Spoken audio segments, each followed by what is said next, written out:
Hello students, चलिए हम अपना चैप्टर 5 संगठन ऑर्गेनाइजिंग को थोड़ा और आगे बढ़ाते हैं। पिछले वाले वीडियो में आप लोगों ने औपचारिक संगठन फॉर्मल ऑर्गेनाइजेशन के बारे में पढ़ा था। इस वीडियो में हम अनौपचारिक संगठन इनफॉर्मल ऑर्गेनाइजेशन के बारे में पढ़ेंगे। अनौपचारिक संगठन के क्या अर्थ होते हैं, उसकी क्या मुख्य लक्षण है, अनौपचारिक संगठन के क्या लाभ हैं और इसकी क्या सीमाएं हैं। तो बच्चों, आज तक तो हम बिजनेस स्टडीज के टॉपिक्स को पढ़ते आए हैं, पर आज से हम कुछ नया करेंगे।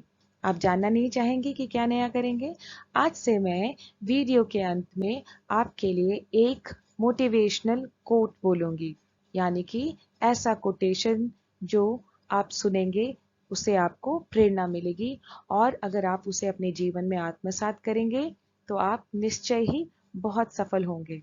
तो चलिए बच्चों, शुरू करते हैं। मेरा वीडियो लास्ट तक देखना ना भूलिएगा और मुझे कमेंट करके ज़रूर बताइएगा कि आपको मेरा वीडियो कैसा लगा और मेरा कोटेशन कैसा लगा। ओके, पर बच्चों आप मेरा वीडियो भी सब्सक्राइब करिए। मैं आशा करती हूँ कि मेरा बनाया हुआ वीडियो आपको पसंद आ रहा होगा। चलिए शुरू करते हैं। चलिए स्टूडेंट्स, अब हम अपना अगला टॉपिक अनौपचारिक संगठन इनफॉर्मल ऑर्गेनाइजेशन के बारे में पढ़ लेते हैं। तो अनौपचारिक संगठन को हम अच्छे से तभी समझ पाएंगे जब आप औपचारिक संगठन अच्छे से समझ गए होंगे। तो इसका पहले का वीडियो अगर आप लोगों ने नहीं देखा है तो उसे देख लीजिए, ताकि आप औपचारिक संगठन के बारे में जान पाए। तभी आप अनौपचारिक संगठन को अच्छे से समझ पाएंगे। तो बच्चों, औपचारिक संगठन जैसे कि मैंने बताया था कि एक ऐसा संगठन है जो कि नियम के अनुसार कार्य करता है। नियम के अनुसार मतलब औपचारिक संगठन में जो भी कार्य किए जाते हैं वो पूर्व निर्धारित नियम के अनुसार किए जाते हैं। मतलब यहाँ जो भी नियम है वो पहले से तय कर दिए जाते हैं। पूर्व निर्धारित गतिविधियां भी होती हैं। मतलब यहाँ सब कुछ नियम से चलता है। रूल्स एंड रेगुलेशन के अकॉर्डिंग ही सारे कार्य होते हैं। यहाँ पे पर्सनल फीलिंग्स यानी व्यक्तिगत भावनाओं की कोई जगह नहीं होती। यहाँ संगठन का जो नियम है उसे सबको पालन करना पड़ता है। ओके, ये तो हुआ औपचारिक संगठन। अब क्वेश्चन ये है कि अनौपचारिक संगठन क्या होता है। तो स्टूडेंट, अनौपचारिक संगठन एक ऐसा संगठन है जो कि औपचारिक संगठन के बिल्कुल ही ऑपोजिट है। ऑपोजिट का मतलब, अगर औपचारिक संगठन पहले से बनाए हुए नियम के अनुसार चलता है, इसके सारे कार्य नियम से ही होते हैं, तो अनौपचारिक संगठन में कोई भी नियम नहीं बनाए जाते। यहाँ पे कोई भी पूर्व निर्धारित गतिविधियां नहीं होती। सब कुछ स्पॉन्टेनियस होता है। स्पॉन्टेनियस मतलब खुद से हो जाता है। तो देखिए स्टूडेंट, हम जितने भी एम्प्लॉयज हैं, चाहे हम कहीं भी काम करें, किसी भी संस्था में या संगठन में, हम कैसे प्राणी होते हैं? हम सामाजिक प्राणी होते हैं। हम जब संस्था में काम करते हैं तो एक व्यक्ति दूसरे व्यक्ति से आपसी बातचीत भी करता है। तो जब आपसी बातचीत होती है और हम सामाजिक प्राणी हैं, हम मशीन की तरह तो बिल्कुल भी नहीं काम कर सकते। तो एक अनौपचारिक संगठन का जन्म औपचारिक संगठन के अंदर खुद ब खुद हो जाता है। देखिए मैंने यहाँ एरो बनाया है। अगर औपचारिक संगठन है तभी अनौपचारिक संगठन होगा, अन्यथा नहीं हो सकता। कैसे, ये भी जान लेते हैं। जब औपचारिक संगठन में बहुत सारे जब विभाग होते हैं और विभाग के जो अध्यक्ष होते हैं, जो मैनेजर्स होते हैं, जो प्रबंधक होते हैं, जो विभागीय प्रबंधक होते हैं, वो एक दूसरे से जब बिजनेस रिलेटेड बात करते हैं, जो व्यवसाय से जुड़ा हुआ बातचीत करते हैं, तो वो औपचारिक संगठन के अंतर्गत आता है। पर जो विभाग के प्रबंधक होते हैं वो होते तो एक सामाजिक प्राणी है, वो मनुष्य है, वो मशीन तो है नहीं। तो जब वो आपस में एक दोस्ती का संबंध रखते हैं, क्यों? क्योंकि एक ही संगठन में कार्य करते हैं, तो मनुष्यों के बीच, जो भी कर्मी हैं उनके बीच, कार्य करने वाले एम्प्लॉयज के बीच दोस्ती हो जाती है। तो जब वो एक दूसरे से दोस्त की तरह बात करते हैं, अपने मन की बात करते हैं, जहां पर अनौपचारिक ढंग से वो बातचीत करते हैं, वहां पे कोई किसी भी प्रकार का कोई नियम नहीं होता, तो वो अनौपचारिक संगठन का रूप ले लेता है। उनके बीच का जो बातचीत होता है वहां पे कोई नियम नहीं है। वहां पर तो ग्रुप के नियम चलते हैं। चार दोस्तों का अगर ग्रुप है तो उस ग्रुप का जो नियम होगा वो चलेगा। दोस्तों में तो कैसे नियम होते हैं तो आप जानते ही हैं। ऐसा क्यों होता है क्योंकि हम सामाजिक प्राणी हैं और हमारे बीच में आपसी बातचीत होती है। तो अनौपचारिक संगठन हम कह सकते हैं कि एक ऐसा संगठन होता है जो कि संबंधों से अनौपचारिक रूप से खुद ब खुद जन्म ले लेता है, क्योंकि हम मनुष्य लोग वहाँ काम करते हैं, यहाँ व्यक्तिगत भावनाओं की बहुत ही कद्र की जाती है।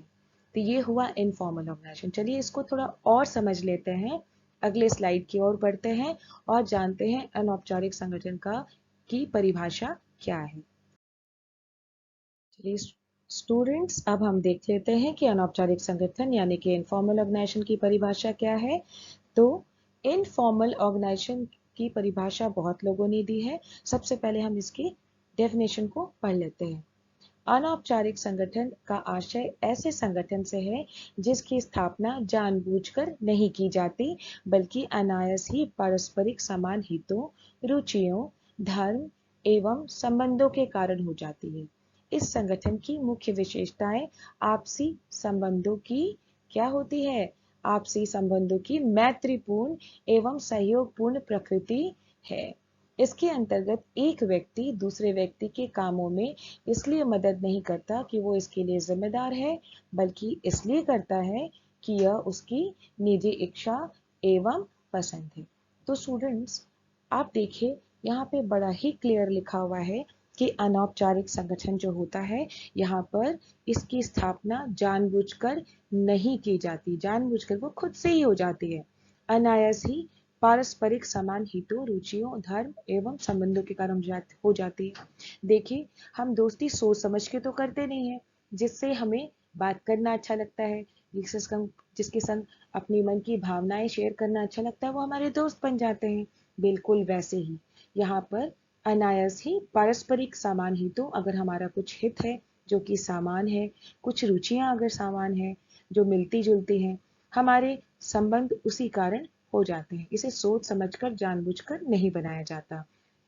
इस संगठन की मुख्य विशेषताएं आपसी संबंध का मैत्रीपूर्ण एवं सहयोगपूर्ण प्रकृति है। यहाँ पे जो भी कर्मी होते हैं वो सब आपसी रूप से मैत्रीपूर्ण और सहयोगपूर्ण की प्रकृति के होते हैं। इनके बीच का सहयोग जो होता है वो बिल्कुल मित्रता पूर्वक होता है, मित्र होते हैं एक दूसरे के। यहाँ पर कोई भी सुपीरियर और सबॉर्डिनेट नहीं होता। इसका मतलब ये है कि एक सबॉर्डिनेट अगर सुपीरियर से जान पहचान रखता है तो वो उनसे आसानी से बातचीत कर सकता है। इसके अंतर्गत एक व्यक्ति दूसरे व्यक्ति के कामों में इसलिए मदद नहीं करता कि वो उसके लिए जिम्मेदार है, बल्कि इसलिए करता है क्योंकि ये उसकी निजी इच्छा एवं पसंद है। मतलब दोस्ती, यहाँ पे व्यक्तिगत भावनाओं की ख्याल रखा जाता है। यहाँ पर दोस्ती और अच्छे संबंध होते हैं। यहाँ सुपीरियर और सबॉर्डिनेट के संबंध नहीं है, यहाँ पर मैत्रीपूर्ण संबंध है।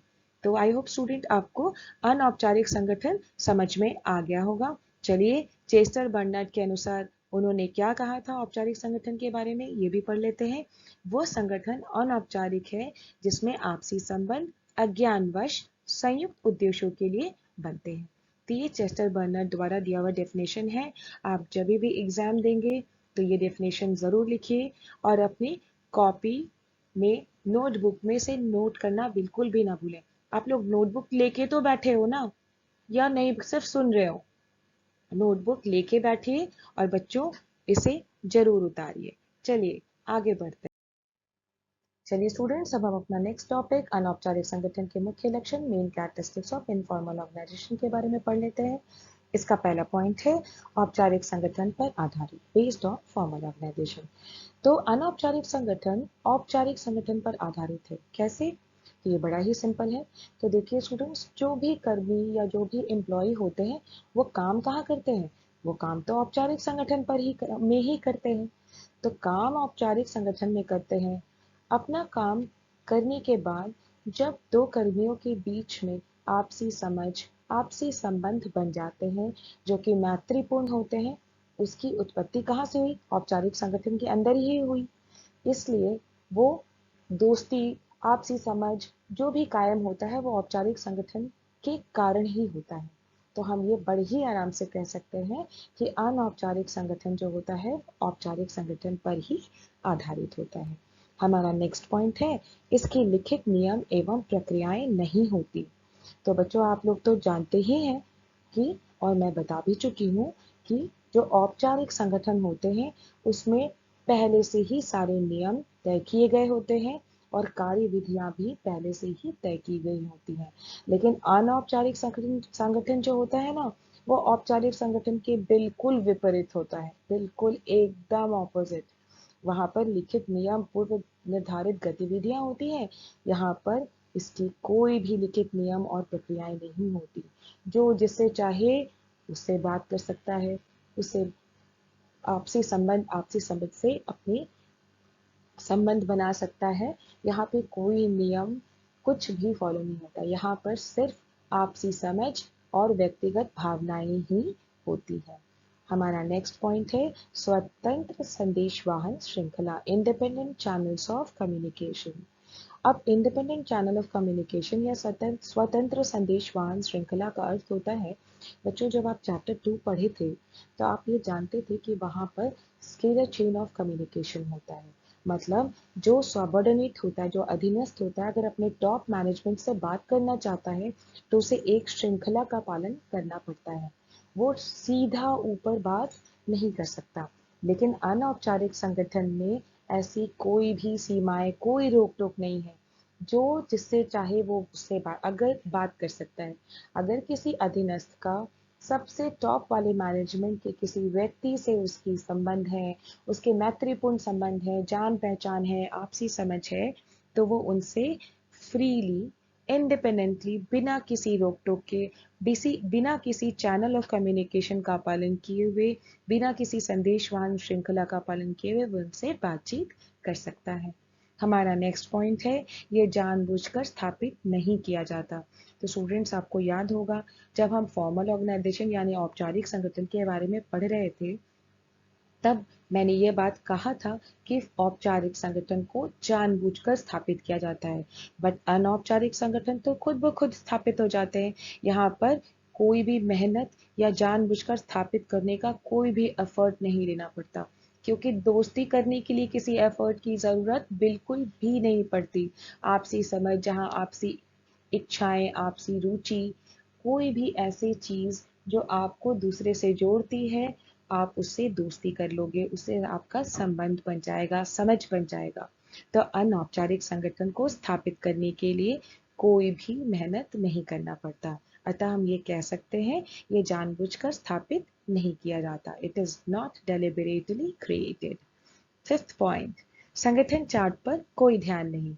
It has no place on organisation chart. इसका मतलब होता है कि अनौपचारिक संगठन का विधिवत रूप से तैयार किए गए संगठन चार्ट पर कोई स्थान नहीं होता। इसके अतिरिक्त संगठन पुस्तिका में भी इसकी कोई जानकारी नहीं दी जाती। मतलब यहाँ पर कोई भी लेवल्स नहीं होता और यहाँ पर किसी भी प्रकार का कोई भी पहले से विधिवत रूप से तैयार किए गए कोई चार्ट नहीं होते। ये किधर भी कहीं भी लोग इधर उधर बातचीत कर सकते हैं। यह व्यक्तिगत होता है। Next point, it is personal. Sixth point हमारा है ये व्यक्तिगत होते हैं। फॉर्मल ऑर्गेनाइजेशन में व्यक्तिगत भावनाओं की कोई कद्र नहीं होती, पर अनौपचारिक संगठन इनफॉर्मल ऑर्गेनाइजेशन में व्यक्तिगत भावनाओं की ही कदर होती है। असल में अनौपचारिक संगठन तो व्यक्तिगत भावनाओं पर ही टिका हुआ है। इसमें क्या होता है, इसके व्यक्तिगत होने का अभिप्राय यह है कि इसके अंतर्गत व्यक्तियों की भावनाओं को ध्यान में रखा जाता है और उन पर किसी भी बात को थोपा नहीं जाता। तो आई होप स्टूडेंट्स आपको अनौपचारिक संगठन के मुख्य लक्षण समझ में आ गए होंगे। चलिए आगे बढ़ते हैं, नेक्स्ट टॉपिक को पढ़ लेते हैं। चलिए स्टूडेंट्स, अब हमारा नेक्स्ट टॉपिक है अनौपचारिक संगठन के लाभ, एडवांटेजेस ऑफ इनफॉर्मल ऑर्गेनाइजेशन। सबसे पहला पॉइंट है प्रभावपूर्ण संदेशवाहन, इफेक्टिव कम्युनिकेशन। तो स्टूडेंट्स, मैंने जब मुख्य लक्षण पढ़ाया था तभी मैंने कहा था कि अनौपचारिक संगठन में किसी भी संदेशवाहन श्रृंखला का पालन करना आवश्यक नहीं है। मतलब ऐसा कोई भी, इसकी कोई भी आवश्यकता नहीं है कि अधीनस्थ सबसे पहले अपने अधिकारी को बोलेगा, फिर वो अधिकारी अपने अधिकारी को बोलेगा और वो अधिकारी टॉप मैनेजर को बोलेगा। यहाँ पर जो भी अधीनस्थ है वो किसी भी सुपीरियर से या अपने किसी भी सबऑर्डिनेट से सुपीरियर जब चाहे वो आराम से बातचीत कर सकता है। अनौपचारिक संगठन में क्या होते हैं? अनौपचारिक संगठन में संदेश वाहन की एक प्रभावपूर्ण पद्धति होती है। जो ये पद्धति होती है, बातचीत करने का जो तरीका होता है, वो बहुत ही ज्यादा प्रभावपूर्ण होता है। कैसे? क्योंकि यहाँ पर संदेश जो होते हैं वो एक स्थान से दूसरे स्थान तक बड़े ही जल्दी पहुंच जाते हैं। जैसे कि मैंने कहा था, यहाँ पर कोई भी श्रृंखला का पालन करना आवश्यक नहीं है। जब यहाँ कोई नियम है ही नहीं, तो संदेश की जो एक स्थान से दूसरे स्थान पर पहुंचने की गति होती है, बहुत ही अधिक तीव्र गति होती है। वो अति शीघ्र एक स्थान से दूसरे स्थान पर पहुंच जाते हैं। और हमारा कम्युनिकेशन जो होता है, हमारा जो संदेश वाहन होता है का जो जरिया है, वो बहुत ही प्रभावपूर्ण है। नेक्स्ट पॉइंट है सामाजिक आवश्यकताओं की पूर्ति, फुलफिल्स द सोशल नीड्स। अनौपचारिक संगठन में जैसे कि समान विचार रखने वाली, जिनकी रुचियां समान होती हैं या इच्छाएं समान होती हैं, पसंद एक जैसी होती हैं, वो समान इच्छाएं वाले व्यक्ति अपना अपना समूह बना लेते हैं, दोस्ती हो जाती है उनमें, और समूह के बीच सदस्य संगठनात्मक और व्यक्तिगत मुद्दे पर एक दूसरे का पूरी तरीके से साथ देते हैं। व्यक्तिगत मुद्दे के ऊपर भी बातचीत करते हैं और संगठनात्मक उद्देश्यों के ऊपर भी बातचीत करते हैं। इससे उन्हें क्या मिलता है? कार्यों में संतुष्टि मिलती है और आपसी भाईचारे की भावना जागती है। तो स्टूडेंट्स, जैसे कि मैंने कहा था कि फॉर्मल ऑर्गेनाइजेशन में, औपचारिक संगठन में व्यक्तिगत भावनाओं की कोई जगह नहीं है, पर अनौपचारिक संगठन में व्यक्तिगत भावना बहुत ही इंपॉर्टेंट है। हम क्या है? हम एक सामाजिक प्राणी हैं और हम मशीन तो बिल्कुल भी नहीं है। तो अगर हम आपस में बातचीत ना करें, सिर्फ काम ही करें, थोड़ा भी बातचीत ना करें, तो हमारी क्या होगी? हमारे मन पर एक बोझ रहेगा। हम फ्रेश बिल्कुल भी नहीं फील करेंगे, तो हमें कार्य में संतुष्टि भी नहीं मिलेगी। तो हमारी सामाजिक आवश्यकताओं की पूर्ति कहाँ पर होती है? अनौपचारिक संगठन में होती है। हमारा नेक्स्ट पॉइंट है संगठनात्मक उद्देश्यों की पूर्ति, फुलफिल्स ऑर्गेनाइजेशनल ऑब्जेक्टिव्स। तो स्टूडेंट, यहाँ औपचारिक संगठन के जो भी दबाव होते हैं ना, आपने तो पढ़ा था कि जो औपचारिक संगठन है वहां पे नियम के अनुसार सारे कार्य होते हैं, वहां व्यक्तिगत भावनाओं की कोई भी जगह नहीं होती। तो जो औपचारिक संगठन के जो दबाव है होते हैं, उससे हमको राहत कहाँ मिलता है? अनौपचारिक संगठन के अंदर हमें राहत मिलता है, हमें रिलैक्सेशन मिलता है। क्यों? क्योंकि वहां हम अपने मन के अकॉर्डिंग, मन के अनुसार सारे कार्य, बातचीत करते हैं। संगठनात्मक उद्देश्य की पूर्ति कैसे होती है, ये आप समझ लीजिए। अनौपचारिक संगठन में जो अधीनस्थ होते हैं ना, वो बिना डरे अपने सुपीरियर से बात कर सकते हैं, अपने अधिकारी के आगे अपनी मन की बात, अपनी समस्याएं बड़े ही आराम से रख सकते हैं, जिससे अधिकारी को भी समझ में आ जाता है कि उनके अधीनस्थों की क्या क्या कठिनाइयां हैं, उन्हें किस प्रकार की कठिनाई आ रही है और उनकी समस्याएं क्या है, और सभी समस्याओं को का जो तुरंत समाधान अधिकारी द्वारा निकाल दिया जाता है। तो इससे क्या होता है? सरलता से सारी समस्याएं दूर हो जाती हैं और संगठनात्मक उद्देश्य को प्राप्त करना बहुत ही ज्यादा आसान हो जाता है। आई होप स्टूडेंट्स आपको समझ में आ गया होगा। चलिए आगे बढ़ते हैं नेक्स्ट टॉपिक की तरफ। चलिए, अब हमारा नेक्स्ट टॉपिक है अनौपचारिक संगठन की सीमाएं, लिमिटेशंस ऑफ इनफॉर्मल ऑर्गेनाइजेशन। ये तो बहुत ही इजी है। चलिए इसका फर्स्ट पॉइंट देख लेते हैं। यह अफवाहें फैलाता है, इट क्रिएट्स र्यूमर्स। तो र्यूमर्स यानी अफवाहें कैसे फैलाता है? तो स्टूडेंट्स, अनौपचारिक संगठन में सभी व्यक्ति लापरवाही से एक दूसरे से बातचीत करते हैं। किसी से भी कोई भी बातचीत कर सकता है, आप तो जानते हैं। तो जब कोई भी किसी से बातचीत करता है, इसके कुछ फायदे हैं तो इसके कुछ नुकसान भी हैं। इससे र्यूमर्स भी बढ़ते हैं और कई बार एक गलत बात या कई बार गलत बात, कोई भी गलत बात एक व्यक्ति दूसरे व्यक्ति को बोल देता है, या कई बार कोई गलत बात एक व्यक्ति से दूसरे व्यक्ति तक फैल जाती है, जिसका कभी कभी जो परिणाम होता है ना, वो बहुत ही भयंकर होता है। तो इसके जितने फायदे होते हैं अनौपचारिक संगठन के, इसका एक नुकसान ये भी है कि यह अफवाहें फैलाता है। हमारा नेक्स्ट पॉइंट है, यह परिवर्तन का विरोध करता है, इट रेजिस्ट्स चेंज। ये परिवर्तन का विरोध इसलिए करता है क्योंकि यहाँ पर पुरानी जो पद्धति है, पुराना जो काम करने का तरीका होता है, लोग उसमें बहुत ही ज़्यादा कंफर्टेबल फील करने लगते हैं। पुराने तरीके से काम को करते करते उस ढर्रे में, उस ढांचे में वो बहुत ही कंफर्टेबल हो जाते हैं। कोई भी नया काम या कोई भी नया काम करने के तरीके का वो अपोज करते हैं, क्योंकि वो पुराने में इतने कंफर्टेबल होते हैं कि उन्हें नई चीज़ें अच्छी नहीं लगती। तो अनौपचारिक संगठन का ये दूसरा पॉइंट है, जिस क्या है, ये परिवर्तन का विरोध करता है। चलिए नेक्स्ट पॉइंट है समूह परंपराओं का दबाव, pressure of group norms. Pressure of group norms, यहाँ पर जो भी व्यक्ति होते हैं, इन संगठन में सदस्यों पर समूह का एक परंपरा चलता है। समूह में एक परंपराएं होती हैं, बातचीत करने का एक तरीका होता है। उन परंपराओं का पालन करने का दबाव रहता है। जितने भी कर्मी होते हैं, वो जिस ग्रुप में चलते उठते बैठते हैं, उस ग्रुप का प्रेशर उनके ऊपर रहता है। उनके उनका जो परंपरा है उसे फॉलो करना जरूरी हो जाता है। कई बार औपचारिक समूह में एकत्रित हुए जो कर्मचारी होते हैं ना, वो इतने ज्यादा अपने लक्ष्य से बेखबर हो जाते हैं। अपने लक्ष्य मतलब संगठनात्मक उद्देश्य से, संगठन के जो उद्देश्य हैं उससे इतना भटक जाते हैं, और सभी एक ही आवाज से अपने अधिकारी का कभी कभी विरोध भी करने लगते हैं। और विरोध करते हैं, ऐसी स्थिति में क्या होता है, संगठनात्मक उद्देश्यों, उसके उत्पादकता पर, उसके काम करने तरीके पर विपरीत प्रभाव पड़ता है। तो आई होप स्टूडेंट्स आपको अनौपचारिक संगठन की सीमाएं समझ में आ गई होंगी।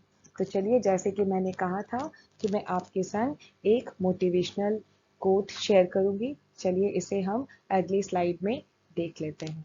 और स्टूडेंट्स, मैं अपने नेक्स्ट वीडियो में ऑर्गेनाइजिंग का नेक्स्ट टॉपिक अंतरण यानी कि डेलीगेशन ऑफ अथॉरिटी को डील करूंगी। ओके स्टूडेंट्स, आज का कोट है, सक्सेस की सबसे खास बात है कि वो मेहनत करने वालों पर फिदा हो जाती है। यानी कि शानदार जीत के लिए बहुत मेहनत करनी पड़ती है। अपनी काबिलियत बस आप ही पहचान सकते हैं, और सौभाग्य भी उसी को मिलता है जिसने अपने आप को उस काबिल बनाया है। आपका लक्ष्य आपके मेहनत करने के तरीके से पता चलता है। तो स्टूडेंट्स, खूब मेहनत करिए और खूब सफलता पाइए। Thank you.